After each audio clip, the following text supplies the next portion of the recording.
말씀 히브리서 3장 12절에서 15절. 히브리서 강의 44번째 강의로 다시 돌아왔습니다. 한참이 지났기 때문에 여러분들 이 강의 맥락이 조금 기억이 나지 않을 수도 있겠지만 이제 조금씩 상기시키면서 말씀을 따라오시기 바라겠습니다. 이미 여러 차례 우리가 히브리서 말씀을 통해서 소개했던 것처럼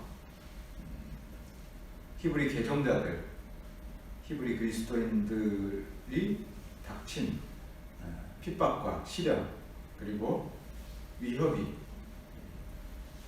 매우 위중한 상태로 있었다라고 보겠습니다.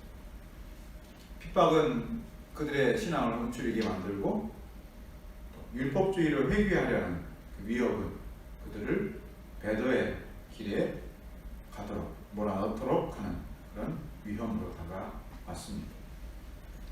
오늘날 우리가 경험하는 이 상황은 이때만큼 위중한 것처럼 보이지 않지만 그러나 언제든지 어느 시대든지 이 지상에 세워진 교회는 그러한 위험에 노출될 수 있다는 사실들을 모두 유념하시기 바라겠습니다.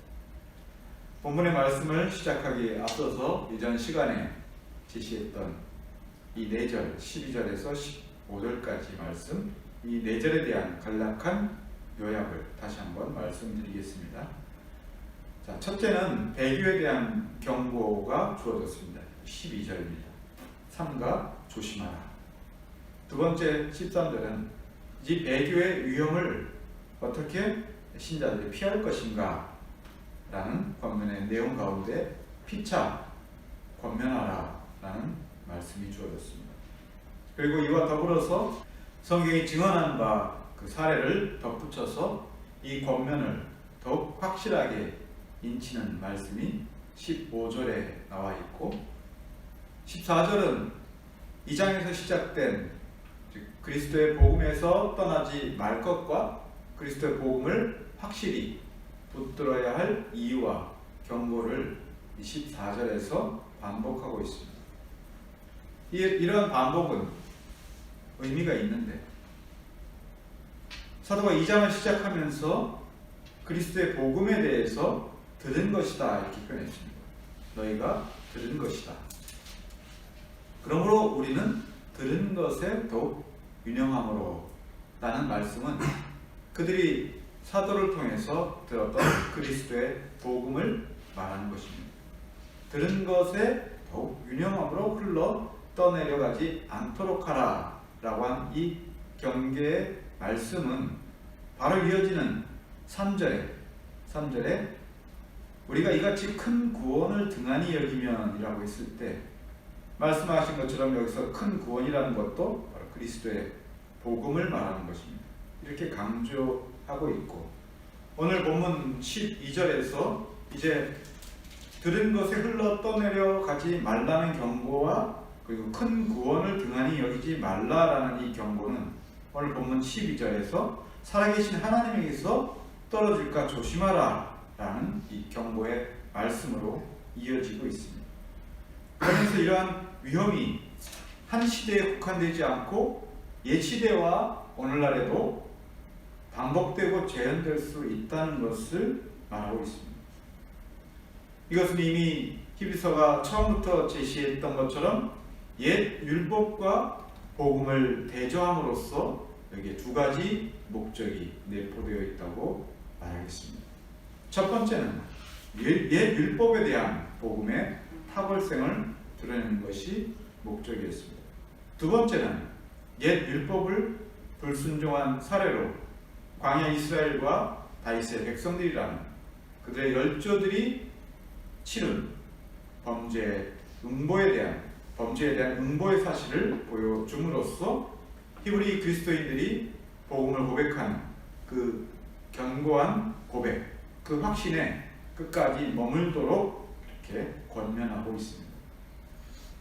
이것이 본서에 처음에 제시했던 것처럼 옛적예로 시작하여 이 모든 날 마지막예로 대비되는 구조가 계속해서 연장되고 이어지고 있는 것이 2장으로 넘어가면 들은 것과 천사를 통하여 하신 말씀 사이의 대조로 이어지고 있고 3장으로 넘어가면 이제 그것이 모세와 맏아들로 율법과 복음을 비유하고 있고 광야에서 너희 열조와 형제들아 너희는 오늘이라 일컫는 말씀으로 이렇게 대조가 이어지는 이 연결이 지속되고 있습니다. 이것은 히브리서 10장 11장을 넘어가면서까지 계속 이어지는 그 대비되는 구도라고 하겠습니다.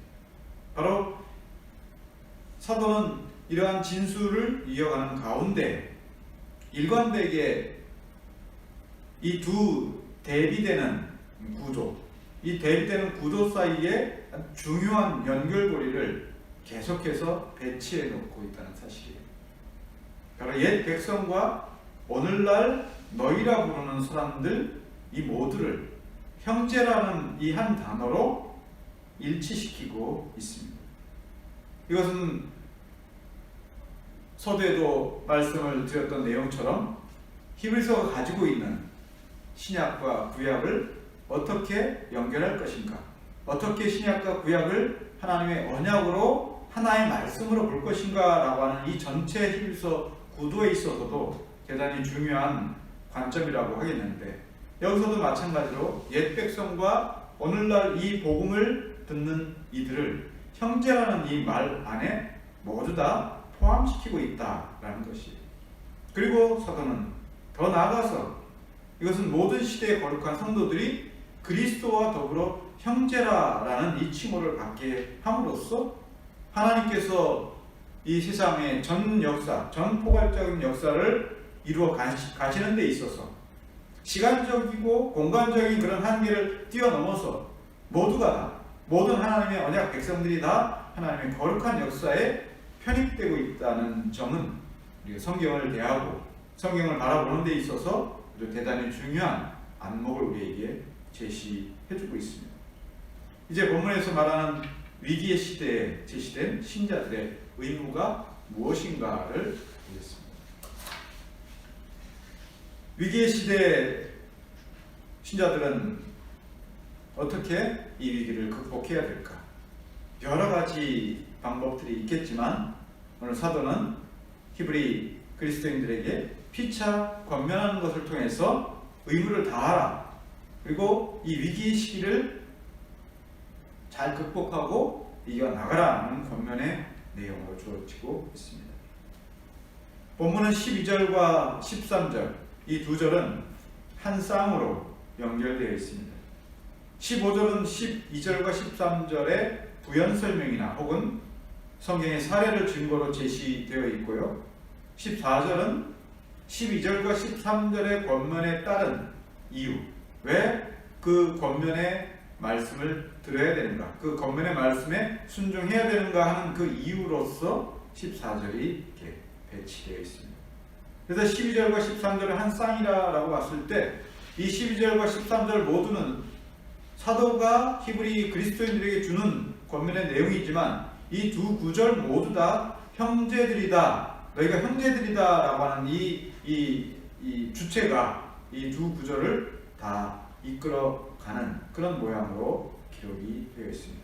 그래서 12절에 형제들아 너희는 삼가 조심하라, 두 개의 동사가 있습니다. 12절에는 삼가 조심하라 하는 것이고 13절에는 피차 권면하라 이 말씀입니다. 12절이 형제들아 너희는 삼가 조심하라 라고 했다면 13절은 마찬가지로 형제들아 너희는 피차 권면하라 라고 하는 이 두 개의 권면이 하나의 접속사로 연결되어 있는 그런 문장이라고 하겠습니다. 우리말 성경에서는 그 접속사를 오직이라는 말로 번역을 했는데 여기에 이 사용된 이 헬라어는 앞문장이 부정적인 의미로 사용됐을 때 그 부정적인 의미에 대한 그 극명한 대비 혹은 앞에서 제시된 그 문제점을 극복할 만한 해결책으로 제시된 그 내용을 예상할 수 있는 그런 그 의미로 여기에 장치가 되어 있어요. 단순한 구조로 본다면 형제들아 너희는 삼가 조심하라 라고 이제 경계의 말씀을 더하고 여기에 그치지 않고 이제 더 극명한 대비로서 문제점을 극복할 해결책으로서 도리어 혹은 더더욱 너희는 피차 권면하라. 그러니까 삼가 조심하라 라고 하는 이 소극적인, 후에도 다루겠지만 소극적인 권면에서 단지 조심하는 것에 그치지 않고 이제 적극적으로 무엇을 더 이렇게 수행할 것인가 라고 했을 때 피차 권면하라 라는 이 권면으로 이어지고 있다라는 것이에요. 자, 사도가 이렇게 서로에 대한 의무와 도리를 강조하는 이유가 있습니다. 상호간의 협력과 조력이라는 것이 어떤 한 공동체를 잘 유지시키고 건강하게 잘 세워나가는 데 있어서 상호협력과 조력이 얼마나 중요한지는 공동체 생활을 해본 분들이라면 아마도 잘 이해하고 잘 알 수 있을 것입니다. 이것은 일반론으로도 상호협력과 조력은 대단히 한 공동체를 세워가는 데 있어서 대단히 유용한 덕목이다라고 하겠습니다. 자, 그렇지만 사도가 제시하는 이 의무라는 것, 피차 돌아보고 권면하라 라고 하는 이 협력과 조력이라고 하는 것은, 이 의무는 교회가 가지는 본질적인 원리고 존재하는 방식 자체다라고 할 수 있겠습니다. 교회는 처음부터 하나였고 전체로서 하나였습니다. 시대와 장소에 따라 각각 나누어질 수 있지만 원리적으로 교회는 하나의 전체라고 하겠습니다. 분리될 수 없는 하나의 전체라고 하겠습니다. 단지 서로 화합하고 협력하라라고 하는 이 도덕적 권면이 사도의 권면은 아니라는 뜻이에요. 이것은 교회가 가지는 본질적인 특성이 그러하다라는 뜻이에요. 마치 우리의 몸이 각각의 지체들이 따로따로 떨어져 있다가 협력과 조화와 조력을 하기 위해서 기능적으로 이렇게 기계 장치처럼 붙어 있는 것이라면 더 이상 살아있는 존재로서 인간이라고 말할 수가 없겠죠. 교회라고 하는 것, 교회가 하나의 전체라고 했을 때, 한 몸이라고 했을 때, 비록 실제적으로는 각 지체들이, 사람들이 다 흩어져 있지만 교회가 가지는 이 신비적 그 연합의 성격이라고 하는 것은 하나의 전체로서 유기적으로 연결되어 있다라는 그런 면에서 상호협력과 조력이라고 하는 것은 도덕적 권면이 아닙니다. 너가 어떤 존재인가 라고 하는 비잉에 관한 문제인 것이지 너가 이제 이렇게 협력해서 하나가 되라라고 하는 그 의미는 아니라고 합니다. 이미 우리는 전체로서 하나의 교회라는 몸 안에 들어와 있는 것이고 이제 우리가 수행하는 협력과 조력이라고 하는 것은 그 하나됨을 드러내고 증명하는 수단과 기회로서 사용된다라고 했을 때는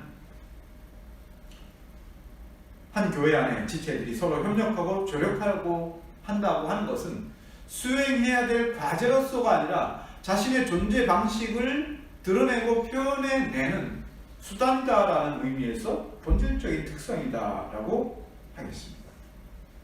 이것은 형제라라고 일컫는 사람들을 14절에서 뭐라고 말합니까? 그리스도와 함께 참여한 자들이다라고 부르는 데서 이것이 나타납니다. 그리스도와 함께 참여한 자들이다. 예수님께서는 당신과 그의 자녀들을 가지에 접붙이는 사이, 포도나무 줄기와 포도나무 가지의 관계로 설명을 합니다. 그는 따로 떼어져서는 안 되는, 분리될 수 없는 것이고 처음부터 하나이어야만 한다는 그런 전제가 거기에 담겨져 있는 것이죠. 사도는 이미 3장 1절에서 거룩한 형제들을 뭐와 동일시 여기냐면 바로 하늘의 부르심을 받은 참여자들과 동일시 여기는 거예요. 거룩한 형제들, 성도들을 하늘의 부르심을 받은 참여자들이다 라고 불렀던 것에서 그것을 볼 수 있습니다. 따라서 이것은 단지 우리가 수행해야 될 의무와 과제로서에 머물지 않고 더 나아가서 신자들의 본질, 신자들의 정체성에 견줄 만한 개념이다라고 하겠습니다. 이렇게 사도는 신자들의 핍박의 위협과 배도의 위험 속에서 교회가 어떻게 보존되고 유지될 것인가 하는 것에 대해서 단지 악한 마음을 품지 말라, 살아계신 하나님에게서 떨어질까 조심하라 라는 말로 충분치 않은 듯이 여기에 그 위험을 어떻게 피할 것인가에 대한 해결책으로서 피차, 서로 권면하라 이렇게 제시를 하고 있습니다. 그러면서 오늘이라 일컫는 동안이라는 말씀을 통해서 사도는 혹시라도 이 말씀이 다윗의 시대, 그 시대의 백성들에게 전했던 경고의 말씀이지 미처 이 말씀을, 사도로부터 이 말씀을 듣는 히브리 그리스도인들이 자신에게 해당되지 않는다고 생각하는 사람들이 있을까 하여 오늘이라 일컫는 동안이라는 이 말씀을 통해서 친절하게, 이 오늘이다 라고 하는 것은 모든 시대에 살아가는 모든 언약 백성들을 포함하기 위해서 오늘이라 일컫는 동안이라는 이 말을 통해서 어느 시대든지 이 경계의 말씀이 남의 얘기가 아니라, 형제의 얘기가 아니라, 자기와 함께하는 지체의 문제가 아니라 자기 시대에 자기에게 해당되는 말씀으로 받아들이도록 지금 강조하고 있다는 뜻입니다. 우리는 어떤 책망할 만한 일들, 어떤 부정한 일들, 어떤 불의한 일들에 대해서는 늘 그 원인과 내용들을 타자화시키죠. 그래서 늘 자기보다 더 흉악한 사람들, 자기보다 더 연약한 사람들, 자기보다 더 악한 사람들에게 그 모든 책임과 원인을 돌리는 경향이 있고, 그런 반면에 이익은 누구한테 그 이익은 돌립니까? 이익은 바로 자기 자신에게 돌립니다. 어떤 좋은 일들, 좋은 결과가 일어났을 때는 남의 공로보다도 내 공로를 더 높이 사게 되는 것이 인간의 본성이다 라고 하겠습니다. 그래서 이 말씀을 들을 때에도 이것은 광야 이스라엘의 문제였고, 이것은 다윗의 시대의 그 백성들의 문제였지 오늘날 우리의 문제는 아니다라고 생각하고 싶어하는 경향이 있고, 이것은 동시에 이 말씀을 듣는 우리들에게도 이것은 히브리 그리스도인들의 문제였고, 다윗 시대의 문제였고, 광야 이스라엘의 문제였지 오늘 우리의 문제는 아니다라고 생각하고 싶어 한다는 것이죠. 15절에서 오늘 너희가 그의 음성을 듣거든 이라고 했을 때, 그의 음성이라고 하는 것은 광야에서 울려 퍼진 여호와의 음성만이 그의 음성은 아니었습니다. 물론 그때에도 모세의 입술을 통해서 계명이 선포되었고, 그 후로는 수많은 선지자들과 왕들과 그들의 음성과 그들의 예언으로 그의 음성이 들려졌고, 마침내 그리스도 자신이 육신이 되어 하나님의 음성이 되었습니다. 그리고 그리스도의 대사들이 그들의 음성과 필사로 모든 시대의 사람들은 이제 기록된 계시의 말씀인 성경의 66권으로 우리는 하나님의 음성을 듣게 된 것입니다.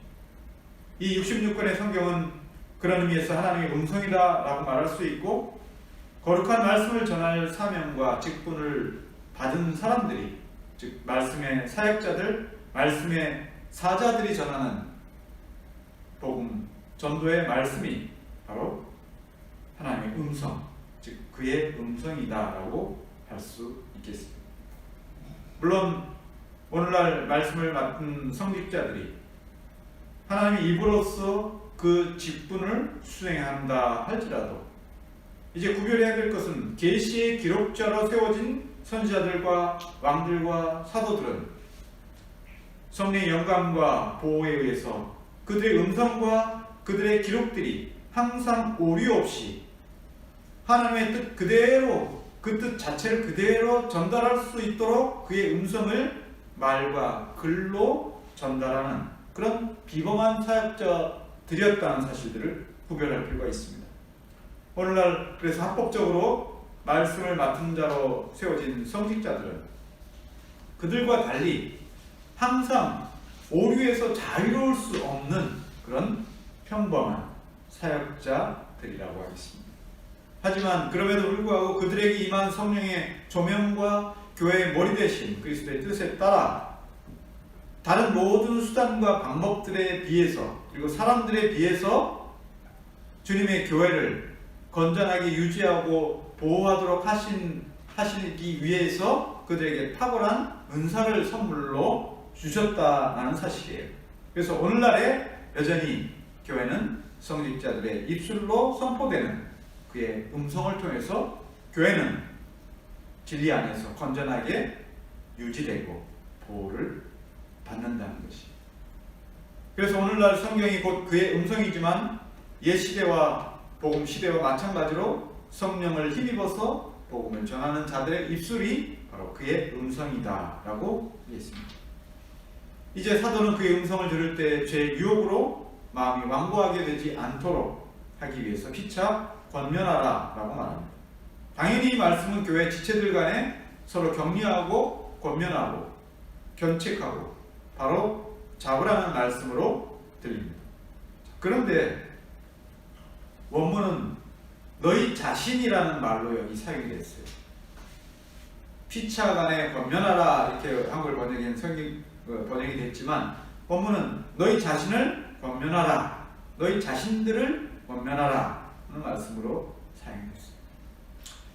자, 신약 성경에는 이 단어가 자기 자신을 가리키는 말로 대부분이 사용이 되었고 유일하게 이 히브리서 여기 본문에서만 것을 물론 여기도 원문은 자기 자신이라는 말로 기록이 되었지만 대부분의 번역들은 피차간에라는 말로 번역이 되었습니다.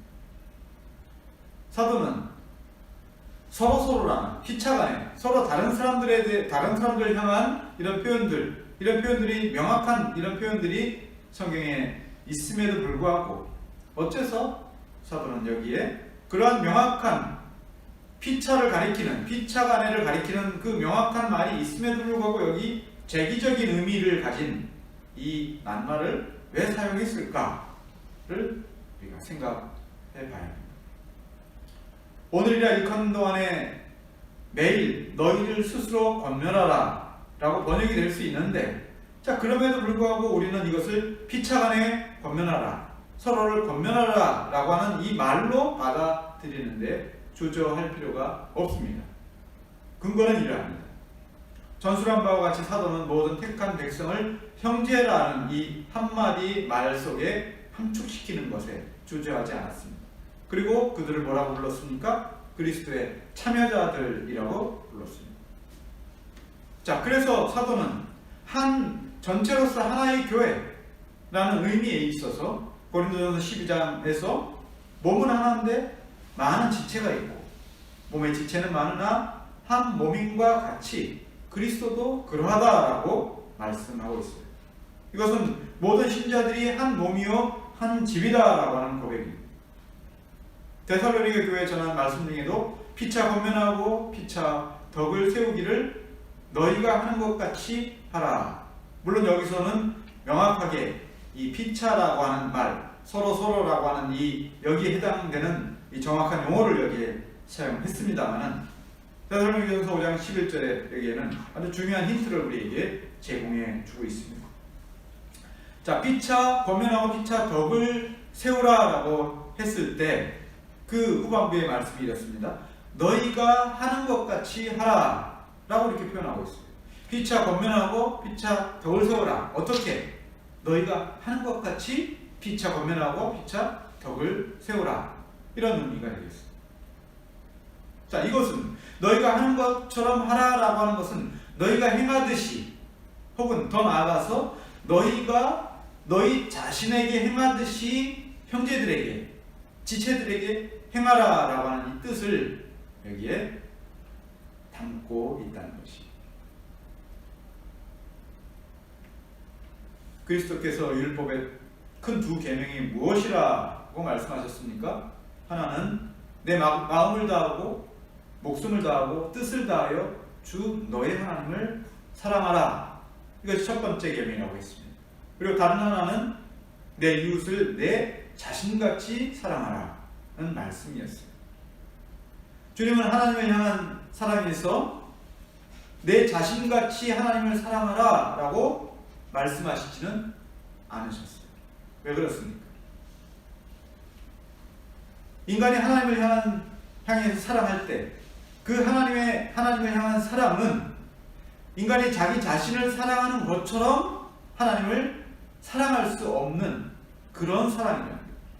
하나님을 향한 사랑은 바로 그런 의미에서 자기 애를 뛰어넘는 최고의 사랑만이 가능하기 때문에 하나님을 사랑하라고 했을 때는 내 자신같이 하나님을 사랑하라고 말하지 않고 내 마음을 다하고 목숨을 다하고 뜻을 다하여 주 너의 하나님을 사랑하라 라고 하는 것은 자기를 향한 사랑을 능가하는 그 사랑으로는 감당할 수 없는 사랑의 가치, 사랑의 최고봉이 있기 때문에 내 마음을 다하고 목숨하고 뜻을 다하라고 하는 것은 뭡니까? 자기를 향한 사랑을 포기하라는 것이죠. 자기의 목숨을 뛰어넘으라는 것이죠. 그렇지만 이웃사랑에는 한계가 있습니다. 이웃사랑은 바로 자기를 사랑하듯이 자기 몸을 사랑하듯이 그렇게 이웃을 사랑하라는 것이 이웃사랑이 가질 수 있는 최고의 사랑이라고 할 수 있겠습니다. 이 말씀을 드리는 이유는 사도가 여기서 사용한 표현을 통해서 우리가 알 수 있는 것은 먼저 자기 자신에 대해서 죄의 유혹으로 자기 마음이 완고해지지 않도록 매일매일 자기를 권면하지 않으면 안 된다라고 하는 의미가 여기에 담겨져 있어요.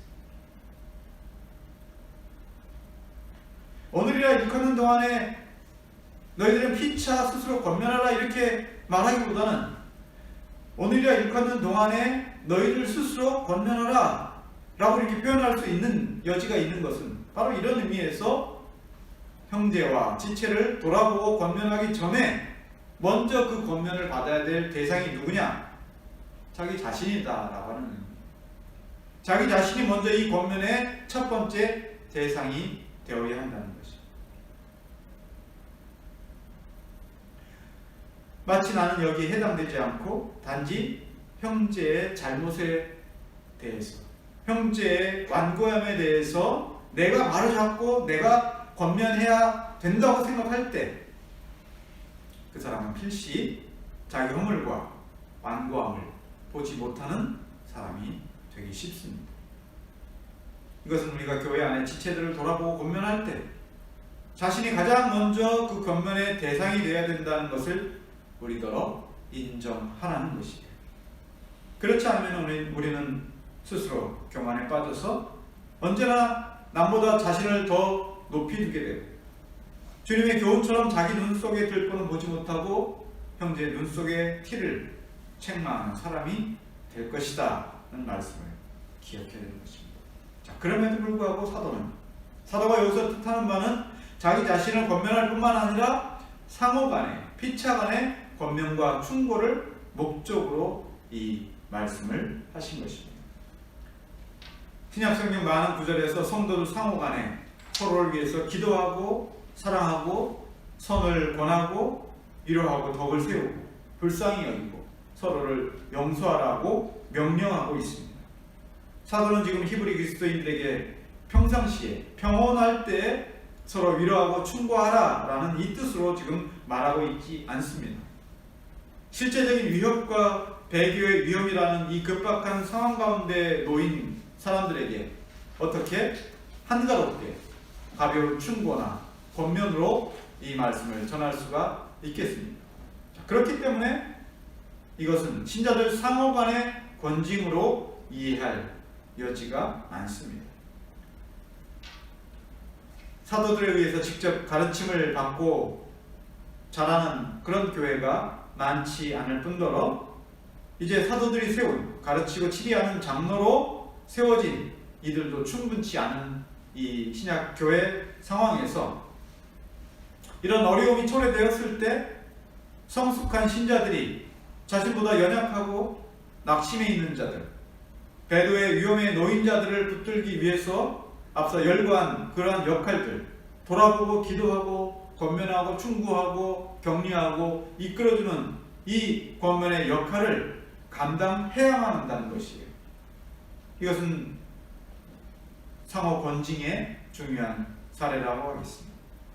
이것은 한몸된 지체로서 한몸된 자로서 마땅히 해야 할 의무이거니와 이 일을 태만히 할 때, 이 일에 대해서 모른 채 할 때, 그 모른 채 하고 태만히 하는 것 자체가 죄를 범하는 것이 될 수 있다라는 정도까지 우리는 나아갈 수 있다는 것이에요. 그래서 사도는 이 권면의 의무를 매일이라고 했습니다. 매일이라고 하는 이 말씀은 실제로 매일 해야 하는 사역으로서 말하는 것이 아니라 기회를 얻을 때마다, 기회가 있을 때마다, 그러한 지체들이 자기 주변에 있을 때마다 하는 것이므로 사실상 이것은 교회 안에 지체된 모두가 서로의 신앙 생활에 대해서 사실상 깊은 교통이 있을 때에만 가능한 일이다 라고 하겠습니다. 이런 의미에서 주님의 교회가 필요 이상으로 비대해지고 필요 이상으로 거대해지면 실제로 이 몸으로서의 기능을 전혀 할 수 없게 되는 것이에요. 거대 교회들이 몸인 교회 지체들을 작은 조각으로 이렇게 분리해서 그것들을 유지시키려고 하지만 그건 전체로서의 교회라는 의미를 상쇄시킬 수는 없다는 거예요.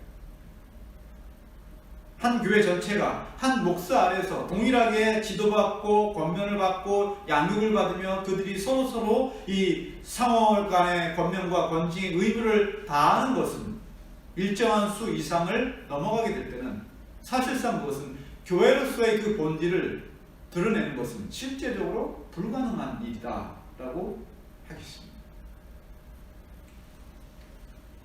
이제 사도가 오늘이라 일컫는 동안이라고 표현했습니다.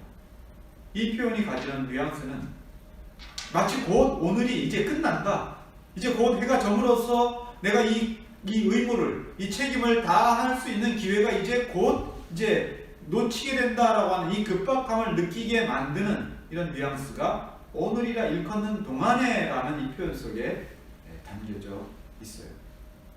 모든 일에 때가 있다고 했습니다. 위로와 격려와 충고와 권면에도 적기가 있습니다. 물론 너무 서둘러서 문제가 생길 수도 있는 반면에 너무 늦춰서 생기는 문제도 꼭 동일하게 많습니다.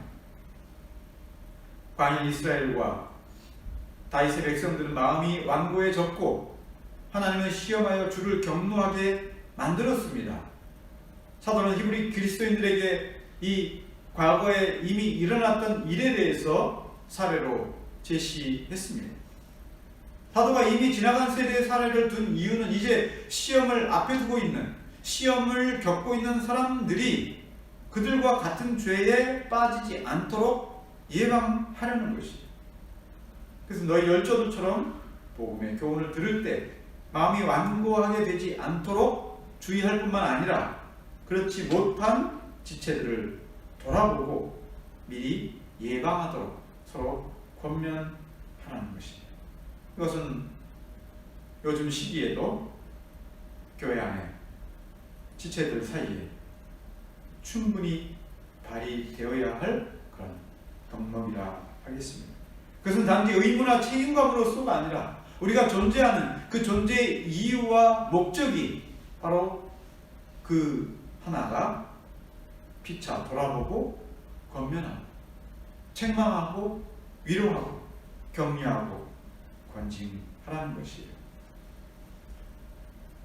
이제 사도는 너희 중에 누구든지라는 말을 통해서 여기에 해당되는 사람이 어떤 특이한 사람, 어떤 특정한 사람, 특별히 말썽을 부리는 사람, 그런 특정한 누구를 지목하는 것이 아니라 바로 누구라도 이 시험에 빠질 수 있다는 것을 말하고 있어요. 바울 사도는 고린도서 10장 12절에서 선줄로 생각하는 자는 넘어질까 조심하라 하는 말씀을 하였습니다. 누가, 어떤 사람이 나는 완전히 서 있다, 나는 확실하다, 라고 자기 자신에 대해서 확신할 수 있는 사람이 누가 있겠습니까? 아마 어느 누구도 자기 자신에 대해서 확신할 수 없을 것입니다. 우리의 선지자들, 우리의 사도들조차도 자기 자신 안에 나면서부터 혹은 모친의 태중부터 자신이 죄인이었다라는 이 고백을 얼마나 처절하게 뱉어내고 있습니까? 그러나 이 말은 자기 자신에 대해서 확신할 수 없다라고 하는 이 말은 자기 자신이 믿고 고백하는 신앙에 대해서 항상 불안해하라 라는 뜻이 아닙니다. 비록 우리가 확실한 신앙을 고백했어도 우리의 고백이, 내가 한 그 고백이 내 구원의 최종적인 안전보장의 근거가 될 수 없다고 하는 것이에요. 아주 훌륭한 어떤 교회에 속해 있다고 하는 사실 자체가, 아주 위대한 어떤 목사를 통해서 말씀을 배운다는 사실 자체가 내 구원의 최종적인 보증수표가 될 수 없다라고 하는 것입니다.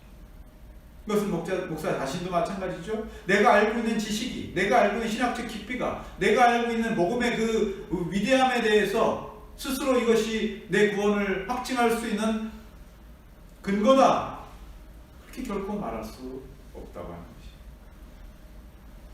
우리 신앙이 가지는 가장 확실한 근거는 성령의 인도를 받아서 바로 우리 주 예수 그리스도를 나를 구원하신 구세주로 믿는 그 믿음, 그 믿음에 놓여 있습니다. 하지만 그 믿음도 유일하고 최종적인 우리 구원의 근거는 될 수가 없습니다. 믿음도 유일하고 최종적인 근거가 아니라는 말씀은 믿음도 일종의 하나님께서 우리에게 베푸시는 수단이고 우리를 구원에 이르게 하는 선물이다라고 하는 것이에요. 그래서 이런 모든 과정, 한 개인이, 택함받은 개인이 이 세상에서 부름받아서 하나님의 백성으로 믿음을 고백하고 자라가서 이제 거룩한 생활을 하며 죽어서 영화롭게 되기까지의 이 전 과정이다라고 하는 것은 하나님께서 주체가 되서 하나님께서 인도자가 되시고 하나님께서 또 시작하시고 목적도 되셔서 이 구원에 이르도록 우리 안에 그의 생명을 심고 그 생명이 싹이 트고 자라게 하고 열매 맺게 하시는 이 은총, 이 견인의 은혜가 없다면 믿음도 생길 수 없고 구원에 이를 수도 없게 될 것입니다. 바로 이 모든 것들은 하나님께서 베풀어 주신 영원한 사랑이라고 하는 그 토양에서 자라나는 무성한 열매를 맺는 그런 나무와도 같습니다. 그렇기 때문에 우리는 알량한 자기의 선행이나 경건의 의무들 몇 가지나 혹은 자신의 신학적 지식이나 혹은 종교적 또 인생에 대한 그 경험들 몇 가지로 만족하려 하거나 거기에 머물러 있으려 하는 것이 얼마나 위험한 일인지를 우리는 알아야 하는 것입니다. 우리는 전 시간에 하나님께 택함받은 자가 부름받은 후에도 얼마든지 죄에 빠질 수 있고 일시적으로 배도할 수도 있다는 것을 배웠습니다. 그러므로 너희 중에 라고 하는 말은 우리 중에 누구든지라는 말로 우리는 환원할 필요가 있습니다. 여기에 제시하고 있는 이 유혹, 사도가 말하고 있는 이 유혹은 그렇게 간단하게 우리가 극복하고 이겨나갈 수 있는 것이 아닙니다. 본문은 이것을 죄의 속임이다 라는 표현으로 바꿔서 말할 수가 있어요. 죄의 속임이다. 속인다라고 하는 것은 죄의 특성입니다. 가장 중요한 특성입니다. 속인다라고 하는 것은 가장된 것이고 감춰진 의도가 있는 것이에요. 외형적으로는 그럴듯하게 보이고 선해 보이고 아주 훌륭한 명분도 있어 보이고 실제로 유익을 주기도 하는 것처럼 보입니다. 실제로 그렇기도 하고요. 우리가 인간에 대한 이해를 시작할 때 그 출발점을 타락한 인간이다 라고 했습니다. 우리는 인간에 대한 이해를 시작할 때 바로 타락한 인간이라고 하는 그 점에서의 인간, 바로 거기로부터 인간에 대한 이해를 시작해야만 하는 것이에요. 하지만 세상의 논리는 그와 정반대입니다. 세상의 논리는 인간의 타락한 본성으로부터 시작하지 않고 인간의 가능성에서 출발합니다. 인간의 위대성에서 출발합니다. 그것은 성경의 출발점과 다른 결론에 도달할 수밖에 없는 필연적 한계를 지니고 있습니다. 그 길은 아무리 화려하고 위대해 보이고 아무리 대단한 것처럼 보여도 우리의 구원주 되시는 그리스도를 발견할 수 없는 길로 필연적으로 가게 됩니다. 마귀를 거짓의 압이라고 하는 이유가 있습니다. 만약 우리에게 구원의 길이 그리스도를 발견하고 그 길을 붙들고 영생을 얻는 그 구원의 길을 조금만 노력해도 알 수 있다면, 조금만 살펴봐도 발견할 수 있다면 아마 인류의 대부분은 그리스도를 알았을 것이고 그 구원의 길을 택하여 갔을 것입니다. 하지만 사람의 눈에 좋아 보이는 모든 것들은 결국 우리에게 구원의 길을 제시할 수 없습니다. 그리스도의 길 외에. 사도는 에베소 교회에 썩어져가는 구습을 따르는 옛사람을 벗어버리라 라고 말했을 때 그 옛사람은 누구입니까? 거기서 나오는 이 옛사람은 유혹의 욕심을 따르는 자다라고 말하고 있어요. 에베소서 4장 22절입니다. 비록 무죄한 아담에게 죄는 외부로부터 들어왔지만 타락한 인류에게는 죄는 외부에 있지 않고 바로 자기 자신 안에 있고 자기 자신이 죄의 근원이다 라고 하는 것이에요. 죄는 누가 종용하고 죄는 누가 부추겨서 죄는 누가 유혹해서 넘어가는 것이 아니라 내 안에 그 죄의 본성이 남아있어서 누군가 길을 열어놓기만 하면 그 문을 스스로 열고 나가는 것이 죄의 속성입니다. 마귀가 살짝 덫을 놓았을 때 인간 안에 있는 부패한 욕망, 그 죄성은 그 덫이 먹음직하기도 하고 보암직하기도 하고 유익하게 할 만큼 그렇게 매력적으로 선을 가장한 것처럼 그에게 인식이 된다고 하는 거예요. 누룩의 비유를 유념하시기 바랍니다. 너희의 자랑하는 것이 옳지 아니하도다. 적은 누룩이 온 덩어리에 퍼지는 것을 알지 못하느냐. 고린도전서 5장 6절의 말씀입니다. 미혹을 한 번에 오지 않고 여러 번 나눠서 온다는 것을 기억하십시오. 그래서 가까이 다가와서 이미 내 마음이 완전히 삼켜진 후에도 그 자신은 알아차리지 못하게 만드는 것이 사단의 미혹입니다. 지금 우리는 여러 가지 면에서 신앙의 도전을 받고 있습니다. 이러한 도전을 건강과 공예배, 비난과 굳은 의지, 몰지각과 소신이라는 이런 대조로 말하는 것은 너무 날카로운 대조처럼 보입니다. 그럼에도 불구하고 우리는 분명히 여러 가지 시험에 놓여 있다는 사실이에요. 단지 지금의 이 순간만이 아니라 이 사태가 지나간 후에 교회의 관심, 신자들의 관심과 변화의 초점이 어디를 향하고 있는가를 면밀하게 살피지 않으면 안 될 것입니다.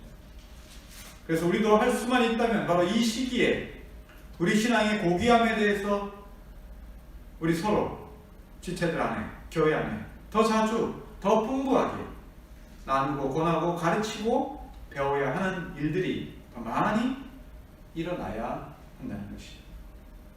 여러 가지 현실적인 변화와 방법론을 찾는 것에 너무 많은 시간과 공을 들일 필요는 없습니다.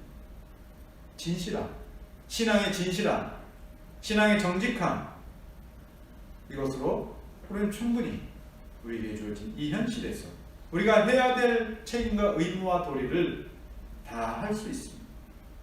일반론에 있어서도 엄청난 혼란 중에 어느 것을 선택하고 어느 길을 가야 할지 모를 때에는 항상 정도를 가라라고 했습니다.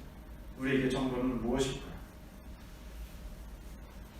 그런 의미에서 오늘 우리는 사도가 히브리 그리스도인들에게 말씀하신 바, 오직 오늘이라 일컫는 동안에 매일 피차 권면하여 너희 중에 누구든지 죄의 유혹으로 완고하게 되지 않도록 하라 하는 이 말씀으로 먼저 자신을 살피고 형제를 권하여 우리 주님의 교회가 더 건실하게 서 나갈 수 있도록 피차 수고와 노력을 다 해야 할 것입니다.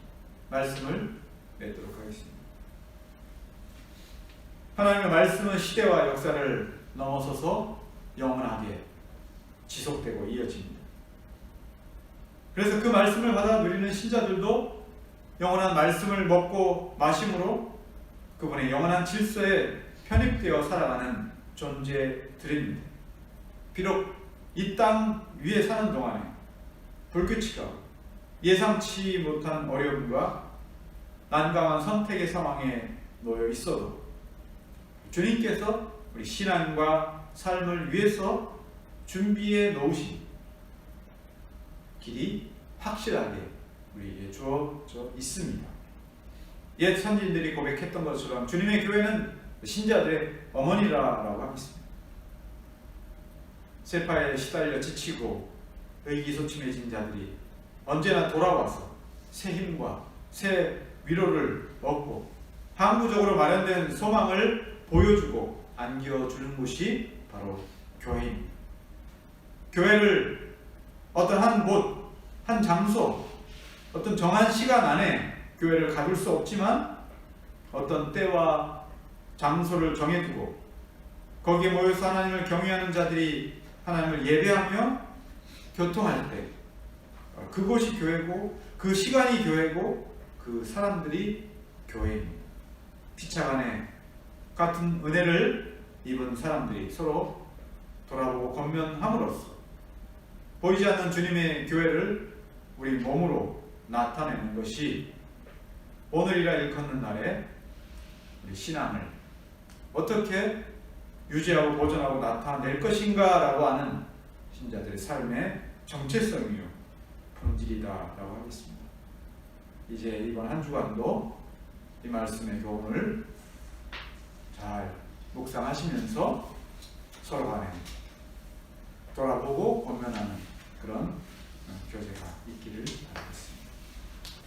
하나님 아버지, 오늘도 저희들에게 허락한 이 귀한 시간을 통하여서 주의 말씀이 이 시대의 교회, 이 시대를 살아가는 하나님의 백성들에게 주시고자 하는 말씀이 였음을 믿습니다.